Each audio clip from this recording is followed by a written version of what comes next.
the entire time you're focusing on that fear of failure, or at least increasing that fear of failure. People cannot be afraid to try new things. They cannot be afraid to innovate, right? But they have to have the desire to be the best while not being worried about screwing up. We have a thing that I believe is something called failing forward. Make sure you write that one down. People have got to be okay with failing, but they've got to learn from failing, because that's how they fail forward. If they didn't fail at something, it means they didn't try something new. We want to encourage initiative to be a kick-ass organization, but we don't want to accept excuses around failure. But we still have to deal with it. So if we've got somebody in our company, we always laugh, somebody in our company comes on and says, I'm going to screw up, we go, yeah! And they say, yeah, let's talk about what you just learned. Why did you screw? Why did you fail? What happened? Have you done the assessment? What do you recommend? What do we have to change? And that's what I want. Because if we get upset and punish or criticize failure, people begin to hide information from you because they don't want to feel that criticism. Why would you want to do that?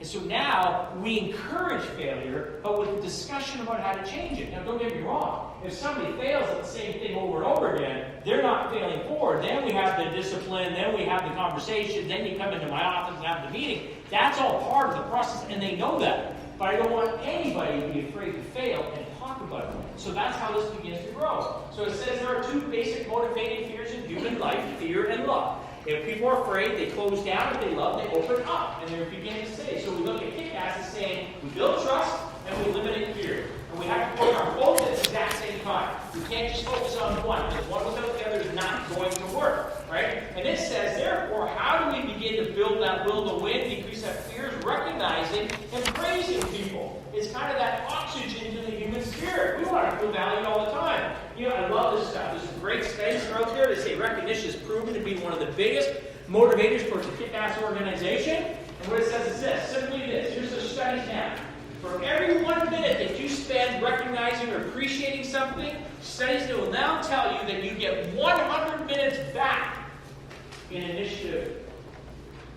So you get 100 minutes back. For every 1 minute you spend on somebody just praising and recognizing, you get 100 minutes back in that initiative in return. Now, how do they describe it? If you look at the whole study and everything, it comes back being analyzed over years. It improves employee and customer retention. It minimizes mistakes. It helps with return on investment. It improves productivity. Everything begins to change, because now if I feel valued, then I'm bringing my best self to work. If I'm bringing my best self to work, I'm watching for ways to improve the organization. I'm looking for ways to create a raving fan. I'm discovering ways to create enthusiasm with the people that I work with, because I feel good about being here.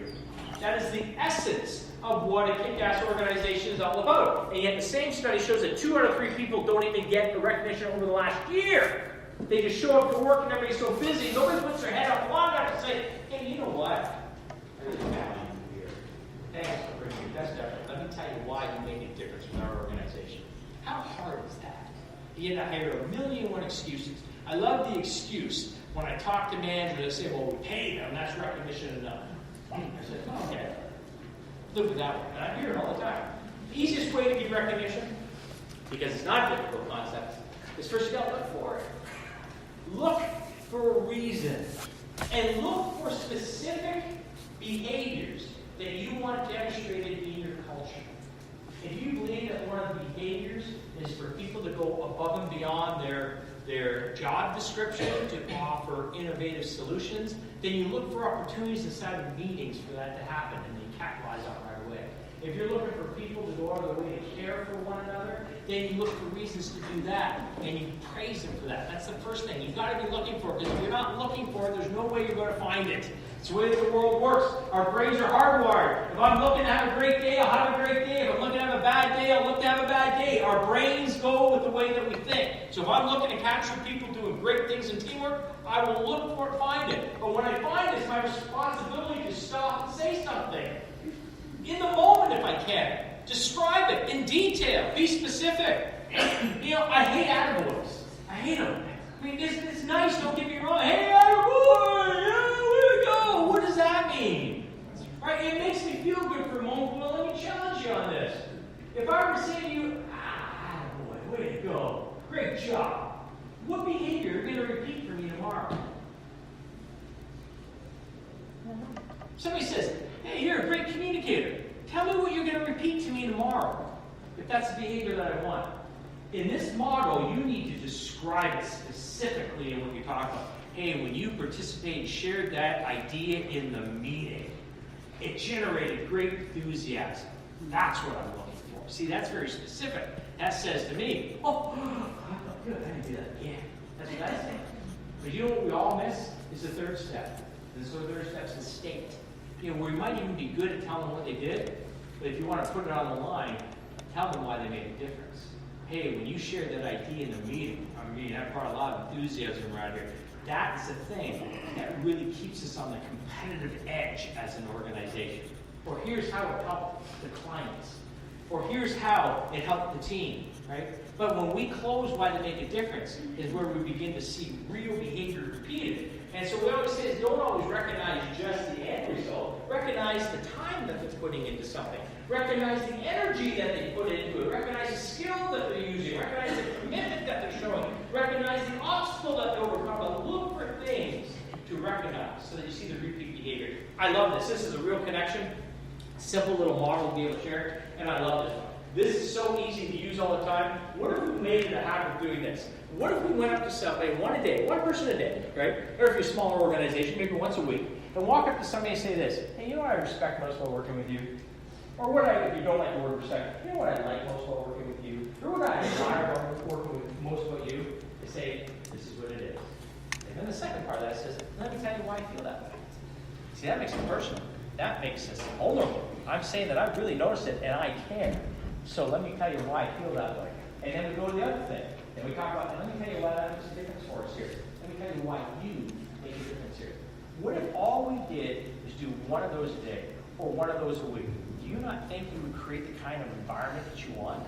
Because we begin to go out of our way to start to appreciate people. This is a very, very, very, very simple formula that the more you practice it, the easier it becomes. When we start putting the relationship first, all the obstacles begin to drift away. Let me tell you something. I've been married for 31 years. 31 years. I'll be the first one to say that I'm probably not the easiest one to be married to. Don't get me wrong, I'm an enthusiastic person and all that.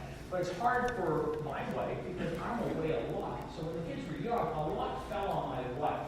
And when suddenly I'm away and I get the phone call and I'm sitting there thinking, geez, I'm about to go and have a nice dinner or relax night, and she's telling me that the water pipe is just broken. That's a lot of pressure on her to have to do that. I understand that. And I'm always keep telling them that you're number one, right? You're number one. The family's number one. But words are only one thing, aren't they? We have to demonstrate that by our actions. And one of the things I really work hard on with my wife is I work hard at going on a date once a week. And we were very hard at doing that for 31 years. Right? Sometimes you know how busy it is. It's coffee and a donut and you're back home in 7 minutes. Right? But it was the idea of just spending a little bit of quality time with each other to say we are important. Other times it's much bigger than that. We disappear for a night or so. But it's important that we do those things. Just as important as it is for you to do that with your team at work. You've got I'm married, Bob. I'm noticing that. I'm killing you here. And she's all like, oh, you can take me shopping, you can take me on vacation. I did that just for you. Yeah, I appreciate that, sure. You were looking at me when you did that. All right. Which leads us to this whole idea about this Hell team. Leadership is one thing. We get them going. Now, how do we create Hell teams? Hell teams is very simple, by the way. Hell teams says, number one, the first thing to do at Hell teams is protect yourself first. That's the number one thing for every team. If you want to stop the zombie apocalypse, you protect yourself first. Think about it this way. Anybody ever been on a plane before? So the flight attendant comes out, says, hey, in case of an emergency, an air mask is going to fall down from the top here. What's the first thing you're supposed to do?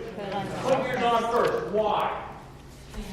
You cannot help anybody else unless you are sovereign.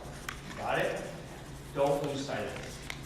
You have got to protect yourself. I know the additional pressures you have on as a leader. I get that, especially if we have other things we have to do. We still have to invest in ourselves and protect ourselves.